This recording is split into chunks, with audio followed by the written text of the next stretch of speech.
প্রিয় ছাত্রছাত্রীরা, সোমনাথদার কোচিং সেন্টারে তোমাদের সবাইকে স্বাগত।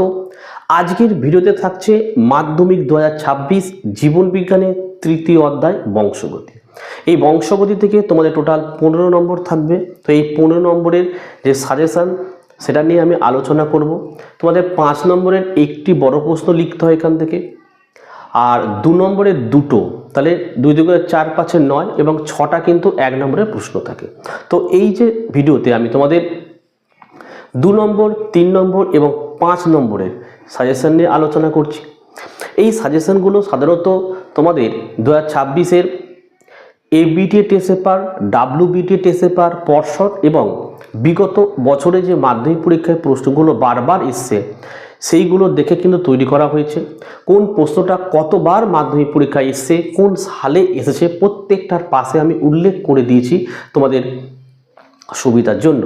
আর জীবন বিজ্ঞানে ভালো রেজাল্ট করতে হলে অবশ্যই একটু খুঁটিয়ে খুঁটিয়ে পড়তে হয়, কারণ 2 নম্বর এবং 3 নম্বরের প্রশ্ন খুব গুরুত্বপূর্ণ এখানে, কারণ ডাইরেক্ট 5 খুবই কম থাকে। 2+3, 3+2 বা 3+1+1 এই ধরনের কিন্তু প্রশ্ন থাকে। তো এই সাজেশনটা তোমরা অবশ্যই কিন্তু প্রত্যেকে রেডি করো, এখান থেকে তোমরা কমন পাবে। বাকি অধ্যায় সাজেশন পেতে হলে এই ভিডিও ডেসক্রিপশন বক্সে কিন্তু প্লে লিস্টের লিঙ্ক আছে, ক্লিক করে অবশ্যই তোমরা কিন্তু দেখে নেবে।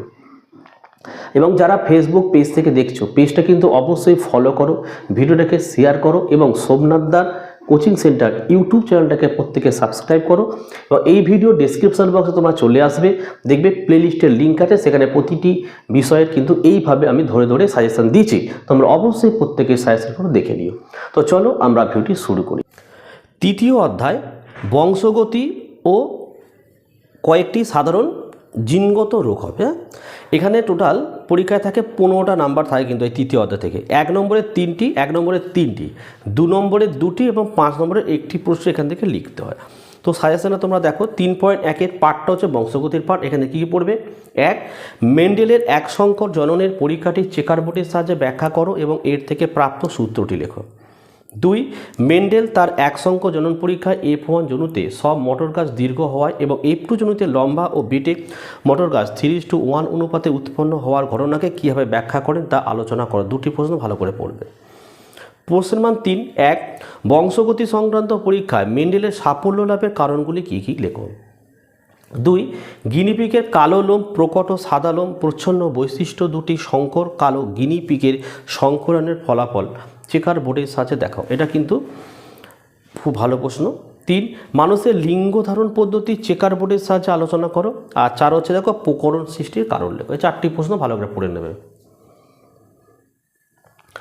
প্রশ্নের মান 3 কী কী পড়বে? 1 হচ্ছে বংশগতি, এটা প্রশ্ন 2 হবে। 1 নম্বর প্রশ্ন, বংশগতি কাকে বলে? 2, এক সংকর জনন কাকে বলে? 3, প্রচ্ছন্ন বৈশিষ্ট্য কখন প্রকাশিত হয় তা উদাহরণ সহ বুঝিয়ে দাও। 4, ফিনোটাইপ কাকে বলে? উদাহরণ দাও। 5 হচ্ছে উপযুক্ত উদাহরণ সহ ফিনোটাইপ ও জিনোটাইপের মধ্যে সম্পর্ক প্রতিষ্ঠা করো। 6, মেন্ডেলের দ্বিসংকর জনন থেকে প্রাপ্ত সূত্রটি লেখো। 7, মেন্ডেলের পৃথকীভবনের সূত্রটি লেখো।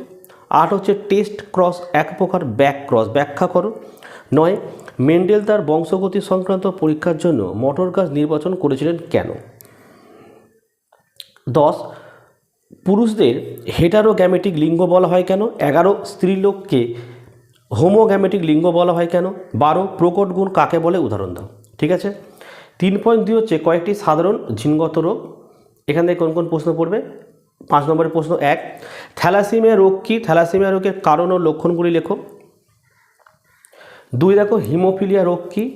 3, একজন স্বাভাবিক বাহক মহিলার সঙ্গে একজন হিমোফিলিক পুরুষের বিবাহ হলে সন্তানদের ক্ষেত্রে যে ফল প্রকাশ পাবে তা চেকার বোর্ডের সাহায্যে দেখাও। প্রশ্নের মান 3 দেখে নাও। 1 হচ্ছে একজন বর্ণান্ধ মহিলা একজন স্বাভাবিক পুরুষকে বিবাহ করলেন। প্রথম অপত্য বংশে তাদের সন্তানদের মধ্যে বর্ণান্ধতার সম্ভাবনা বিচার করো। 2, হিমোফিলিয়া এ ও হিমোফিলিয়া বি এর কারণ লেখো। চলো প্রশ্নের মান 2, 1, সমাজ থেকে তোমার জানা একটি জিনগত রোগের বিস্তার রোধ করতে বিয়ের আগে হবু দম্পতিকে কী কী পরামর্শ দেওয়া যেতে পারে। 2, বাবা বা মায়ের একজন থ্যালাসেমিক ও অন্যজন থ্যালাসেমিয়ার জিন বাহক, এক্ষেত্রে বংশগতি সংক্রান্ত ফলাফল কী হতে পারে। 3, বাবা ও মা উভয়ই থ্যালাসেমিয়া জিনবাহক, এক্ষেত্রে বংশগতি সংক্রান্ত ফলাফল কী হতে পারে। 4, বর্ণান্ধতার কিভাবে বংশগত সঞ্চরণ ঘটে তা একটি ক্রসের সাহায্যে দেখাও। আর 5 দেখো, থ্যালাসেমিয়ার ক্ষেত্রে জেনেটিক কাউন্সিলের সময় কি পরামর্শ দেওয়া হয়। 6, বর্ণান্ধতার কারণ লেখো। 7, পুরুষরা হিমোফিলিয়ার বাহক হয় না কেন। 8, থ্যালাসেমিয়া রোগীকে বারবার রক্ত দিতে হয় কেন। 9 দেখো, ক্রিসমাস ডিজিজ কী। আর 10 হচ্ছে দেখো, এক্স ক্রোমোজোম ঘটিত প্রচ্ছন্ন রোগে মহিলারা বাহক হয় কেন। তো ব্যাস এই কটা প্রশ্ন তোমরা রেডি করে রাখো, এখান থেকে তোমরা 100% কমন পেয়ে যাচ্ছ। ঠিক আছে, ভিডিও ভালো লাগলে একটি লাইক করো এবং চ্যানেলে নতুন হলে চ্যানেলটিকে সাবস্ক্রাইব করো, পাশে থাকা বেল আইকন প্রেস করে অল নোটিফিকেশনটাকে অন করো, যাতে আমি যখনই কোনো ভিডিও আপলোড করি সবার প্রথম যেন তোমাদের কাছে পৌঁছে যায়। তো আজকের ভিডিও আমি এখানেই শেষ করলাম। তোমরা প্রত্যেকে ভালো থেকো এবং সুস্থ থেকো।